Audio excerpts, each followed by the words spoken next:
نماز جنازہ صحیح حدیث کی روشنی میں۔ بسم اللہ الرحمن الرحیم۔ السلام علیکم۔ اللہ کے نام سے شروع جو بڑا مہربان نہایت رحم کرنے والا ہے۔ نماز جنازہ مرد اور عورت دونوں کی میت کے لیے ایک ہی ہوتا ہے، کیونکہ اب وہ مذکر یا مونث نہیں بلکہ میت ہے۔ نماز جنازہ پڑھنے کا طریقہ۔ نماز جنازہ بغیر رکوع اور بغیر سجدے کے اور کھڑے کھڑے ہی پڑھی جاتی ہے۔ نماز جنازہ کی 4 تکبیرات ہیں۔ نمبر 1، پہلی تکبیر اللہ اکبر کے بعد سورۃ فاتحہ اور کوئی سی بھی ایک سورت یا چند آیات پڑھی جاتی ہیں۔ دوسری تکبیر کے بعد درود ابراہیم پڑھا جاتا ہے جو ہم نماز میں پڑھتے ہیں۔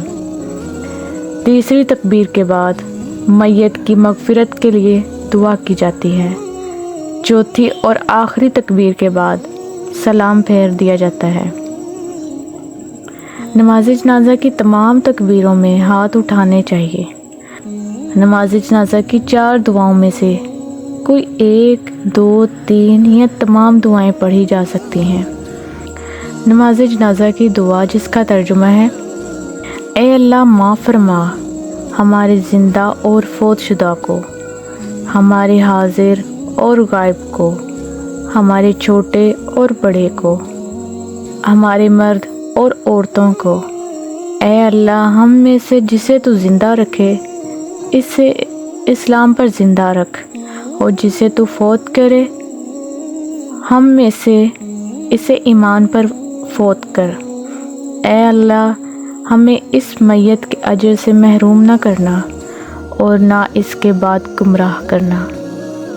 رسول اللہ صلی اللہ علیہ وسلم نے فرمایا، جس مسلمان کے جنازے میں ایسے 40 آدمی شامل ہوں جو اللہ کے ساتھ شریک نہ ٹھہراتے ہوں تو اللہ تعالیٰ اس میت کے حق میں اس کی سفارش قبول کرتا ہے۔